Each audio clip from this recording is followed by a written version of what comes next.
नेताजी जब अनशन पर बैठे थे लड़ाक में, तो इंदिरा जी पता नहीं उस वक्त वो प्रधानमंत्री थी या नहीं थी, लेकिन स्वयं जाकर उनसे उन्होंने बातचीत की।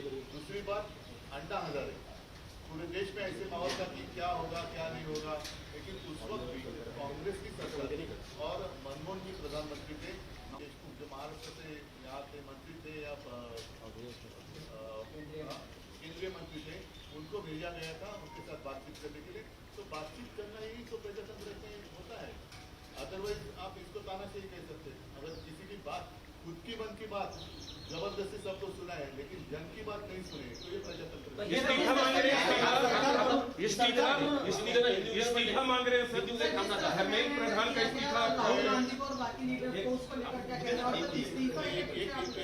पहले आप हमारे आघाड़ी के से बर्ताव मत करो, आपस में एक मैं पूछा था जो जिस तरह से मैन हैंडल किया गया नेता विपक्ष राहुल गांधी को मल्लिकार्जुन खड़गे को, अरे सिर्फ उनको ही नहीं, कल मैंने देखा कि बहुत सारे लड़कियां, मतलब बच्ची है 9-10 साल की है, कुछ महिला है, इस तरीके से उनके साथ बर्ताव किया गया है। हिंदू संस्कृति का मैं नहीं मानता कि ये हिंदू संस्कृति में इसको मान्यता है कि महिलाओं के साथ ऐसा व्यवहार करो। तो फिर रावण और आप में फर्क क्या है? इस्तीफे को लेकर आप लोग भी बैठे हुए हैं। अगर बच्चे इस्तीफा मांग रहे हैं तो क्या उसमें गलत क्या है? उनका भविष्य का मामला है ना, एक व्यक्ति या पूरा देश का भविष्य, इसमें आपको चुनना। सर, काल तुम्ही आंदोलनस्थळाला भेट दिली, फ्लॅशलाईट्स लावून तुमचं तरुणांनी जोरदार स्वागत केलं। मी पहिल्या दिवसापासून या सर्वांच्या मागे समर्थन देण्यासाठी आहे आणि उगाच काय काय मी करतोय काय हे सांगण्याची मला काही हौस नाहीये, परंतु तरुण हे आपल्या देशाचं भविष्य आहे। भाग्यविधाते ज्याला म्हणतो आपण, त्या भाग्यविधात्यांचं भाग्य जर का तुम्ही चिरडून टाकणार असाल तर ती लोक का ऐकणार नाही। आणि ज्या वेळेला अशा तरुणांची तुम्ही धुरळ म्हणून निर्वंचना करता, तेव्हा तर मला असं वाटतं सहनशीलतेच्या पलीकडे आणि या मुलांना कोणीतरी आधार देण्याची गरज आहे। आज त्यांना जर आपण आधार दिला तर हे देशाचे भावी आधारस्तंभ हेच वाचू शकतील, पण आजच जर का ह्या आधारस्तंभाला तुम्ही तोडून मोडून टाकून हुकुमशाही लागणार असाल तर ही मुलं गप्पा नाही। उद्याच्या मुंबईला आणि मला असं वाटतं की सरकारचं लोकशाही आपण मानतो, जगातली एक सगळ्यात मोठ्या लोकशाहीपैकी आपली लोकशाही असं आपण जर मानत असू आणि जर ती असेल तर तुम्हाला त्यांच्याशी जाऊन बोलण्यामध्ये कमीपणा कसा वाटतो? पहिल्याच दिवशी म्हणजे असं नाही की काल पहिला दिवस होता, हे ह्या दुसऱ्या टप्प्याचा 20वा-25वा दिवस असेल, सोनम वांगचुकजींच्या उपोषणाचा 20वा-25वा दिवस आहे, त्याच्या आधीपासून आणि त्याच्याही आधी 10-15 दिवस आधी एकदा अभिजित आणि सगळी मंडळी इकडे येऊन गेली होती। त्याच वेळेला जर का यांच्याबरोबर चर्चा केली गेली असती तर मला असं वाटतं की हा विषय सुटला असता। राज्यातील शेतकरी नेते आहेत ते म्हणतात की देशभरात हे आंदोलन सुरू आहे, हे विचारधारा, ही दहशतवादी विचारधारा।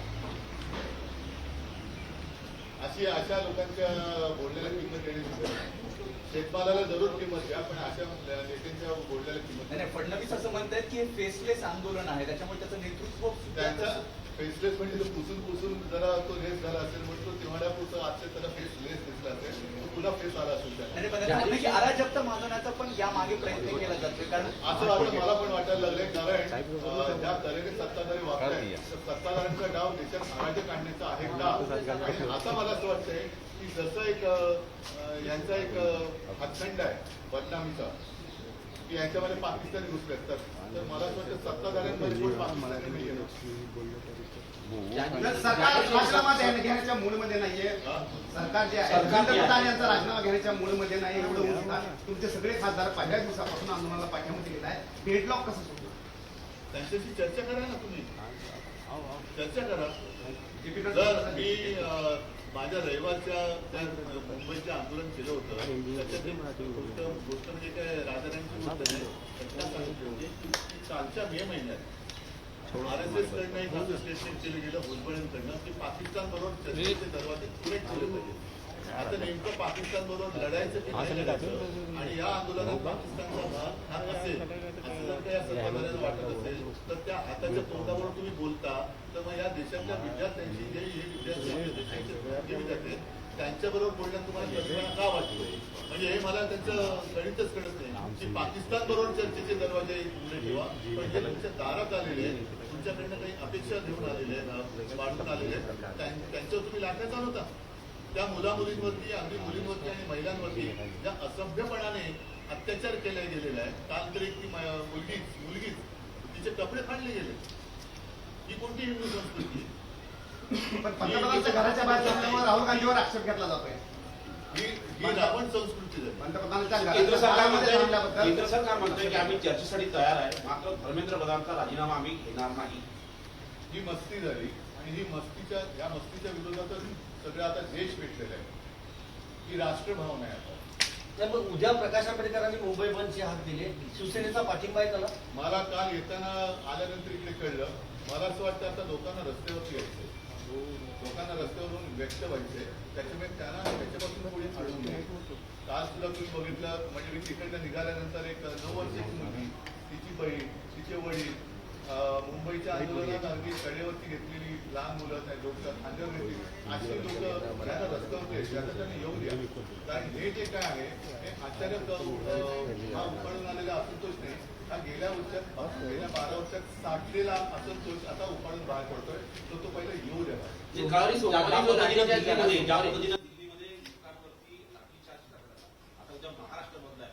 महाराष्ट्रात देखील अशा घटना होतील अशा चर्चा. महाराष्ट्रामध्ये आता काल तुम्ही पाहिलं असाल की मी इथे निघण्याच्या वेळेला आधी त्यांनी प्रेस कॉन्फरन्स घेतली आणि आम्ही युवा सेनेकडे एक हेल्पलाईन सुरू केली. आता एका मुलीचा व्हिडिओ मला कोणतरी पाठवला. तिने सांगितलं की जवळपास 300 पेक्षा जास्त आंदोलकांवरती मुंबईमध्ये त्यांना डिटेन करून ठेवण्यात आलं. ज्यांना आम्ही बऱ्याचशा लोकांना युवा सेनेने सोडवलं. त्यांचे नाव पत्ते घेतले गेले आणि अर्ध्या रात्रीमध्ये डिजिटल नोटीस पाठवली. आता डिजिटल अरेस्ट जर का ही इलिगल असेल तर डिजिटल नोटीस पण इलिगल मानली पाहिजे. आणि डिजिटल नोटीस त्यांना काय पाठवते तुम्ही? ज्याच्यामुळे हा विषय पेटलेला आहे तो विषय सोडवून तुम्ही. म्हणजे या देशामध्ये अन्यायाविरुद्ध आवाज उठवायचा नाही. आवाज उठवला तर ते तुम्हाला फेकून काढणार, ही लोकशाही देश पाडणार. तुम्ही दिल्ली दौऱ्यावर आहात, आता काही वेळात केजरीवाल तुम्हाला भेटणार आहेत. काल जेव्हा राहुल गांधींचं आंदोलन झालं त्यानंतर केजरीवालांनी आरोप केला की काँग्रेस हीच भाजपची बी टीम आहे. काँग्रेस जनता पार्टीचं आंदोलन दाबण्यासाठी काँग्रेसने आंदोलन केलं. बघू ना, मला काय बोलते ते कळू द्या.